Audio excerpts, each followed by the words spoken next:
thank you for joining us, folks. Welcome. It is time for the official press conference of Bare Knuckle Fighting Championship 6. Folks, this is an epic event. It's going to be coming your way live on pay-per-view Saturday, June 22nd from Tampa, Florida.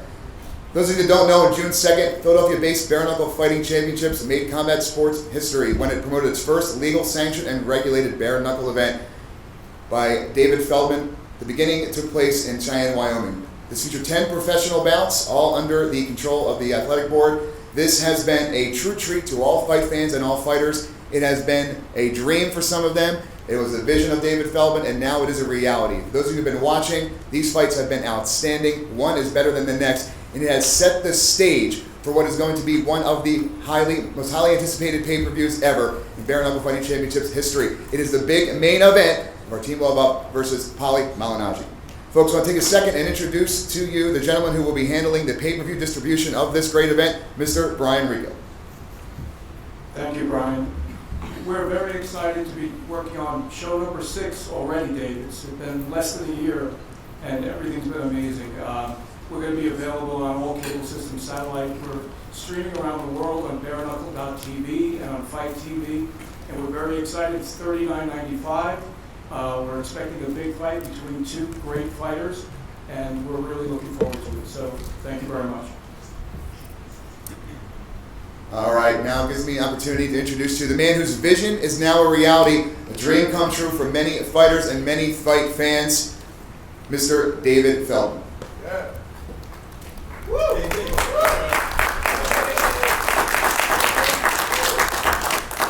Thank you so much, everybody. Thank you, everybody, for tuning in today and showing up and giving this the kind of coverage that it truly warrants. This is going to be one heck of a pay-per-view event. It's stacked from top to bottom, and I'm going to start out on the bottom a little bit, and then I'm going to get into this story. So we have some really good fights coming up. We have the lightweight championship finals, which is going to be Johnny Bedford battling Reggie Barnett Jr. As you can see, what we're doing here with Bare Knuckle Fighting Championship, we are creating our own champions. So although Artem Lobov and Paulie Malignaggi would absolutely warrant a championship, that's not how we do it here. So we're not just going to hand the belt over to these guys. You will earn it in this organization. As far as the younger guys are coming up, obviously these two guys here are really setting the standard and setting the tone for what Bare Knuckle is going to be in the future. We also have former 2-division 3-time world boxing champion will be on the undercard. Randall Bailey, one of the hardest punchers that ever went into a boxing ring. You know, people fear him all over the place. He'll be facing a very, very tough Brazilian fighter. And then we come into the co-main event, which we have one of the toughest guys that really ever got into that circle cage at Bellator, Irish Brennan Ward. This guy brings it every time, and he's fighting, really needs no introduction, UFC legend Chris Leben. And then the main event here, obviously we have one heck of a highly anticipated main event here with, as you saw coming off this epic battle with Jason Knight.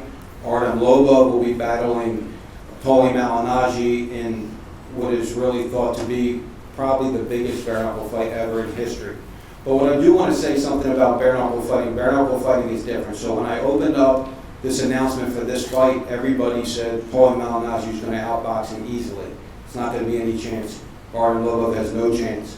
Artem Lobov put on a war on April 6th in Biloxi, Mississippi, and everybody started changing their mind and thinking that, look, this can be a lot tougher of a fight than initially anticipated. And look, with bare knuckles, everything changes with one punch. It's different than boxing, it's different than MMA. When you get hit with that knuckle in the face, it's a whole different thing that you've never actually felt before. And coming into Bare Knuckle Fighting Championship 6, you know, the odds on this fight have opened up on various websites around, and surprisingly enough, Artem Lobov is the opening favorite in this bout.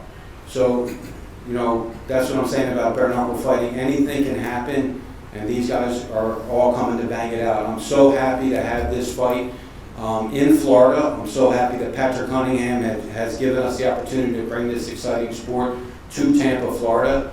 And like I said, we're going to see what happens. But June 22nd, live on pay-per-view television, streaming on all platforms, all streaming platforms around the world, and on pay-per-view television available in the United States and Canada. This is one you surely do not want to miss. Trust me, this is not one you want to wait for the video afterwards because it's not going to be there. We have some pretty good security now on the internet, so you're not going to get this fight for free. If you want to see it, you need to buy it. It'll be available for pay-per-view. Tickets go on sale tomorrow on www.bareknuckle.tv. That's our website. You can get tickets there. They go on sale tomorrow at 10 a.m. Don't miss this epic battle that I'm super excited to be hosting.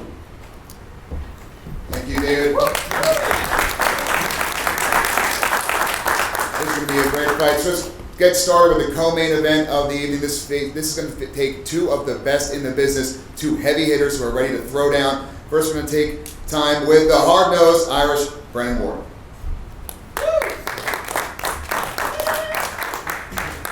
What's going on, guys? Listen, I'm super happy to, come over to the bare knuckle side of things. Ever since I stopped fighting MMA, I wasn't totally into the MMA anymore. And, my last couple of years, my last couple of results, kind of showed that. And, but, this is, I feel like this sport is so raw, you know what I mean? And it's so well suited for a guy like me. I'm an against the grain type of guy, man, and I just want to brawl. I want to brawl out. The bare knuckle is so well suited for me. I didn't want to do all the jiu-jitsu and everything that went along with the MMA. So when I heard about bare knuckle coming to town, and I was, had the opportunity to sign on, I signed right on, man. So I'm super excited about it, and and I think I'm going to be forced to reckon with. I was just telling one of the guys before, it's, I've never felt anything is so suited for me as this. Not wrestling, not MMA. I think this is where I'm gonna find a nice home and do work over here. So thanks for having me. These guys, thanks for taking the chance on me, and I promise I will not let you guys down.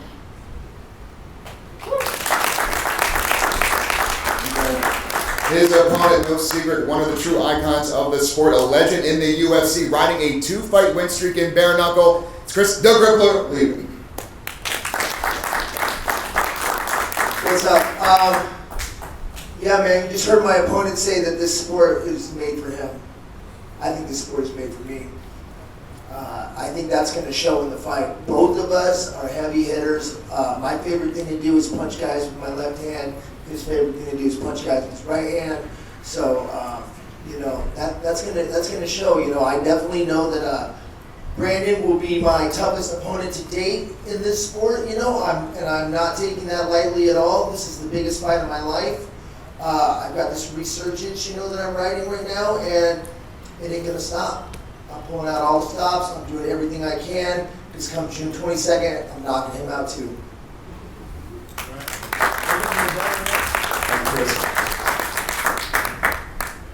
It's going to bring us to what is our main event of the evening. As everyone knows, this is a rematch to what was one of the best fights we have ever seen.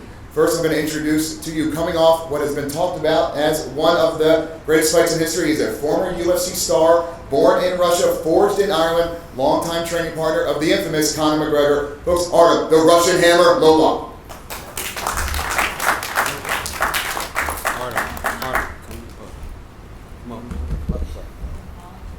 Feel like I'm at a wedding, giving speeches and all. Best man speech. Here, these two guys say that the sport is made for them. Well, we definitely know that this sport is not made for Paulie. His hands are fragile. He's got no power. He can't hide behind the gloves. It's game over for him. He's only doing this for the money. He will make a lot of money that night, and I'll make 2 holes in his face. Let's get it done already. Enough of the talking. I heard he's known as the Magic Man. I just hope he doesn't disappear. Let's do it.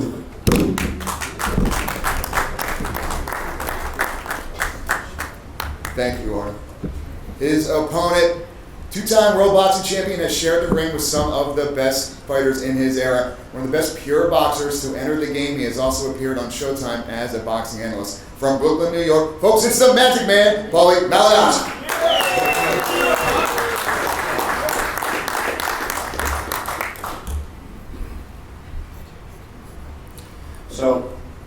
So far everybody's been short on words. Keep it pretty simple.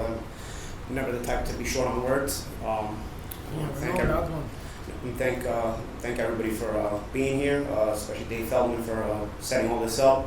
My team, we had a great team around me. Anthony Canzaro, Gus Dubin, shout out to Steve Bash, Al Heyman, and everybody involved with me. Pete Ferrazzo has been with me from the start of my career, my trainer, Sherry Unit, Chris Gilmore, my brother Umberto, and so on and so forth. I don't know, let's see where I'm going to start. There's really probably not enough time for me to get into everything here. I fucking know that. Shut up. Let me go to these guys because that guy is let's start with the first one. Since Artem is very talkative now, when he had the mic, he wasn't so talkative. Buddy, you've been asked this question before. Why do you eat slaps? Why? Why do you allow men to slap you like why that? The fuck do why you why do you slap? Yeah, slap me now, man. Slap me now. Slap me now.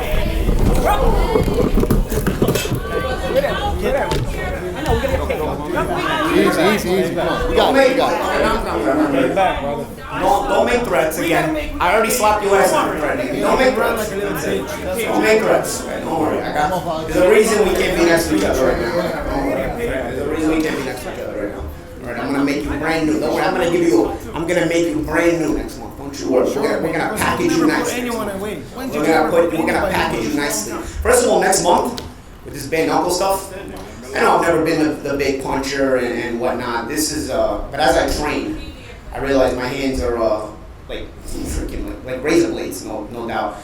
First of all, look at this guy's face. Get a good look at this guy's face right now, the way it looks right now. Because next month I'm gonna make it look like a roadmap. Back in the day, before we had MapQuest and before we had Waze and everything, we had roadmaps. We used to pull them out and they had a bunch of lines all over them. I'm gonna make this guy's face look like a roadmap next month.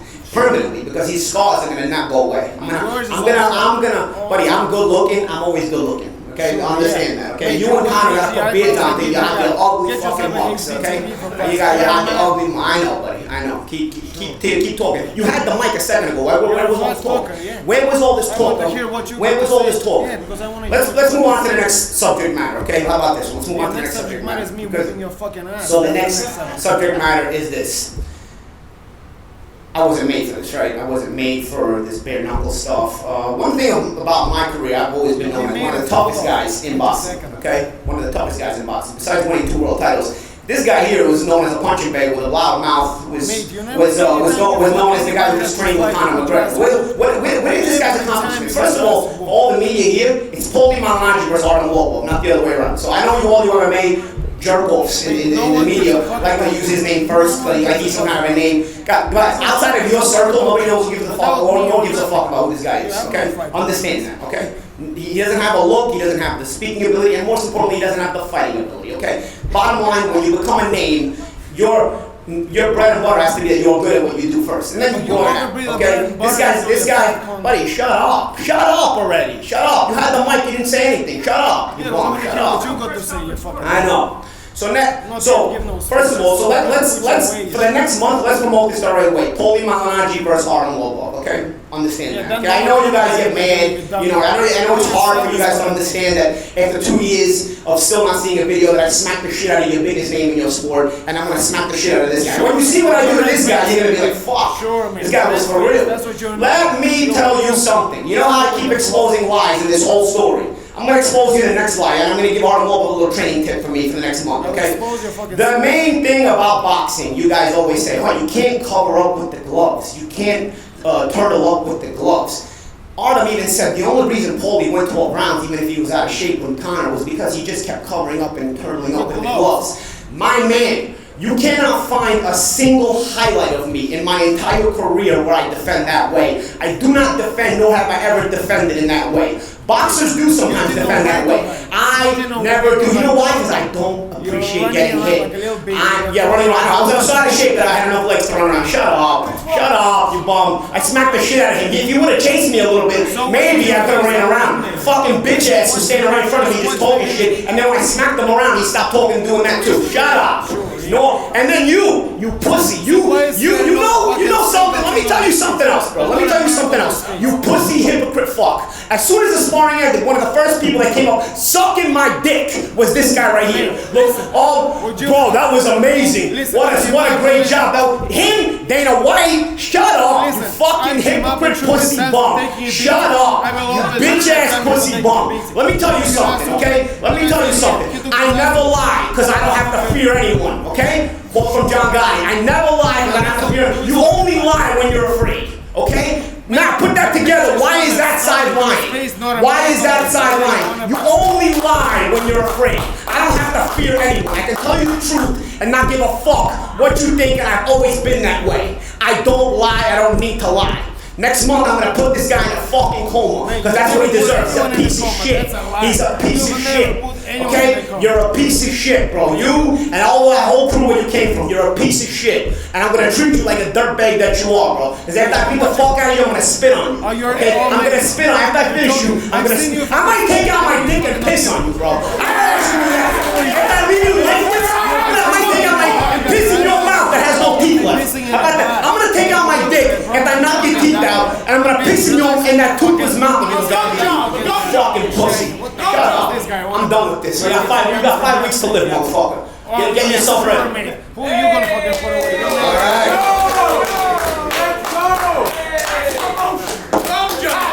You're not gonna want to miss this. Absolutely.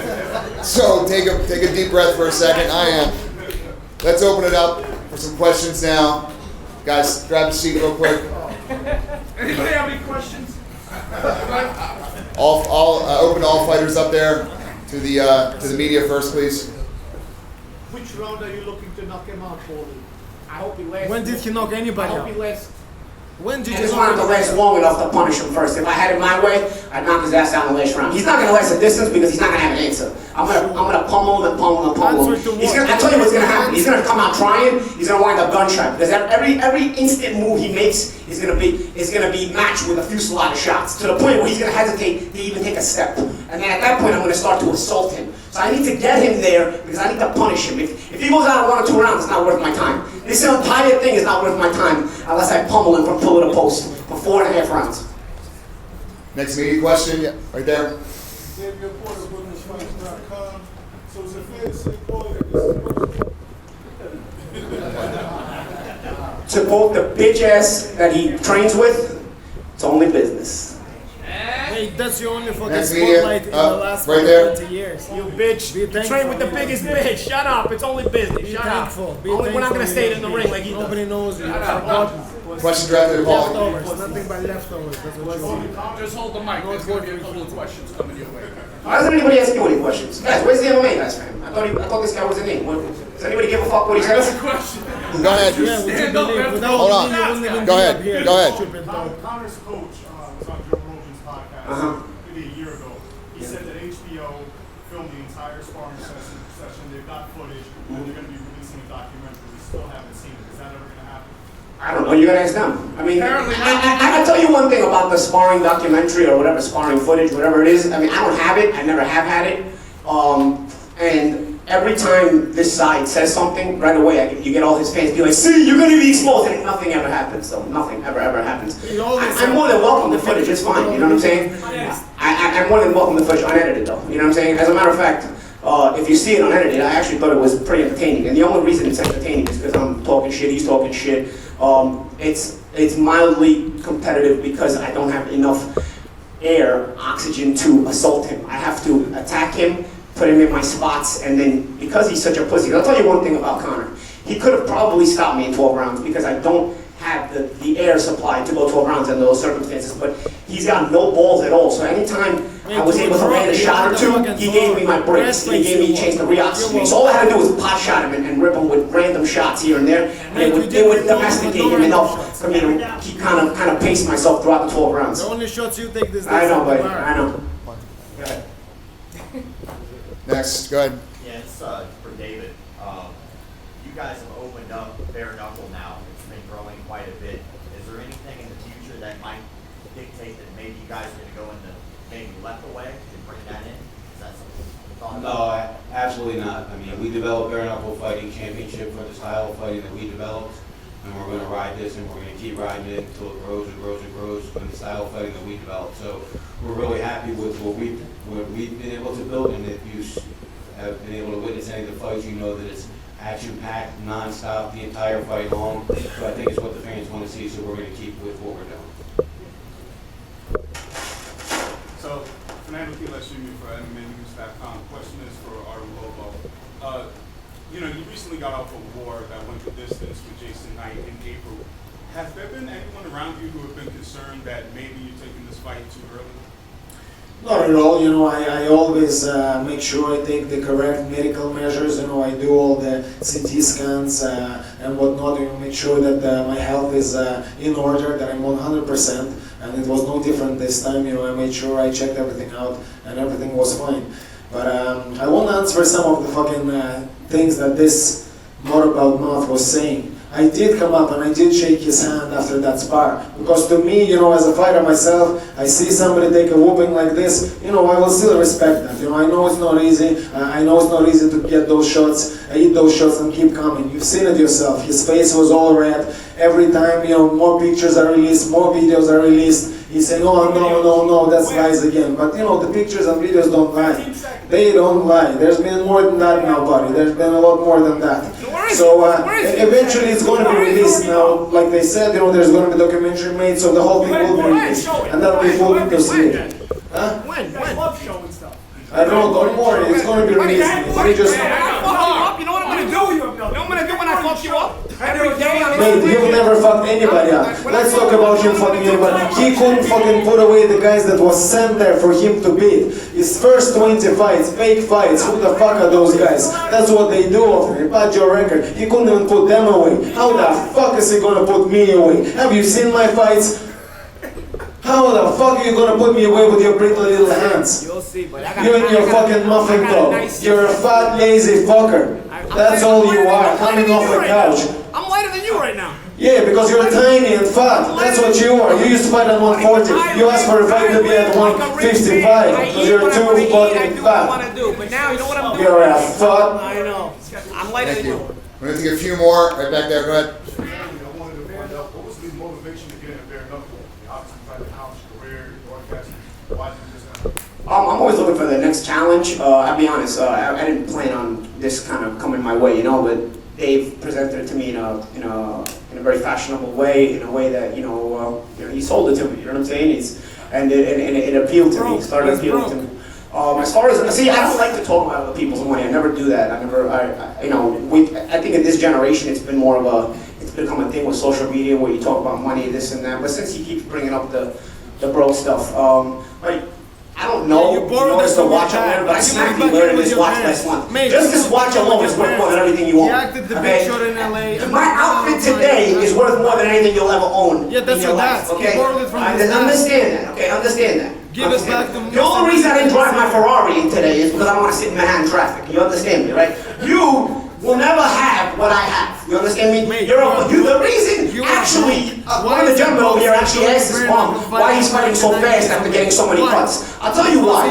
Because this fight is only happening in early June because I don't feel like fucking up my summer training for a bum like this. I want to enjoy my summer, so I said it either happens in June or it doesn't happen. And you know what Bum said? Okay, I gotta get the money. Let's do it. So he's gonna put himself in a situation where he can't finish even healing up properly because he's gotta get the money from this fight. Because me, I don't need the money, but of course money's always nice. So I said, you know what, we'll do it if I get to enjoy my summer. But if I have to train into the summer, this fight doesn't happen. So don't pull out, don't get injured, because this is your shot right here. So don't get injured or don't pull out. You got 5 weeks. You can make your money after that. Talk about that. Don't talk about that again. Don't talk about other people's money. You should know better than that. Europeans are usually more civil than that. Don't talk about other people's money, especially when they have more than you. Don't do that. I have none. You'll have none. Okay, two more questions. Says your money. Go ahead, right here. You add your money. Hi. How did you have to adapt your trainings for bare knuckle compared to training for boxing? Is there something different? I'm only training for Artem Lobov. I don't put a specific thing out there in mind. But what I did was usually I hit the heavy bag for free. So I just decided to hit the heavy bag a little more, so that on fight night I'm used to hitting a heavy bag and I get paid for it. So it's just a matter of hitting the heavy bag a little more than I usually do. And this time they'll pay me for hitting the punching bag. Go ahead for Dave. Hi, this is for Dave Feldman, SecondsOut. After one of the fights, I guess the first event you guys had, there was a fight that was a little lackluster, and I guess was an action-packed, and you made the comment after that fight that fighters would be getting knocked from the first. Are you standing by that comment? Is that something that's still going to be in effect? that effect? These fights aren't action-packed, or what's your take on that? Well, I think we got here to where we are today because of a statement like that, because these fighters know that they need to give, they're getting paid very well, first of all. Let me tell you, these fighters are getting paid very well. Most of them are getting paid more than they can make anywhere else in the world right now. So with that being said, you know, I demand action. I demand action not for me, I demand action for the fans, because the fans are paying for this, and the fans deserve the action that they're supposed to get. So I probably shouldn't have made that statement in the ring as I made it. I probably should have handled it the way I should have handled it, which was in the dressing room, behind the scenes. But these fighters know, they get told when they sign the contract, they get told in the dressing room, they get told before they fight, we need action. If you don't fight, you're not getting paid. Now look, everybody got paid what they're supposed to get, and most of the fighters on the card got paid a lot more than they were supposed to get. So we treat the fighters very, very well, but we do demand action, not just action, we demand that you try to fight, not that you try to run, that you try to hold, that you try to fight. Because again, the fans are paying for this, and I think that's what the fans deserve. We got two more questions right there in the front. Paulie, is this just a one-shot fight, or are you looking to continue your career with the bad and with other fighters? I don't know. I take it one fight at a time. At a certain point in your life, you get very busy. So I'm going to do this fight, and then we'll see what else pops up. If anything pops up, we'll see. You know, once I handle this guy, I'll go back and discuss with my team, discuss with Dave and everything, and we'll see. We'll see if there's options for me out there, or if there's not. But I can't say I'm looking at anything past this yet. You know, because you want to focus on one thing at a time. Go ahead, Paulie, keep it. Go ahead. What was the question? If there's a rematch clause in place, do you take the rematch? A rematch. Is this on? Hit the bottom. Really a question for Dave. Is there a rematch clause? There'll be nothing left to rematch. Yes. It'll be finished after that match. Test. Let's go on. Test. We got a mic down, but let's keep going without the mic. Go ahead. I don't know that a rematch will be necessary. Anybody wants to see a rematch, but I mean, see what happens. Like I said, I don't plan on anything past this fight until I get past the fight. You know what I'm saying? I don't think you'll look at anything. I'm a very busy person in general, even outside of my combat sports life. So I'll see what I'm working with, what kind of time I'm working, what kind of schedule I have, what presents itself when I discuss with my team and whatnot, and then we'll see. Rematches obviously are only merited when the fight is merited. You know what I'm saying? I do think once I smack the shit out of him, I do think him and Jason Knight would be a great rematch. I really do. Because, I will give Artem credit. He does have a lot of heart. That's something he does have. But so I do think that him and Knight was an entertaining fight, and I think they go back and fight again regardless of this result and what I do to him. But as far as a rematch with me and Artem, I guess we'll see. Let me handle him the first time. We'll talk. Is there anything you take out of that you saw? No, not really. I mean, there's not really a lot I can take out of that fight, but it was entertaining. I'm not going to sit here and tell you that it wasn't entertaining. It wasn't fun to watch. But I also think that he shows a lot of limitations. There's not a lot I can take out of it because even the looks Knight gives are completely different from the looks that I give and things that I'll be setting up.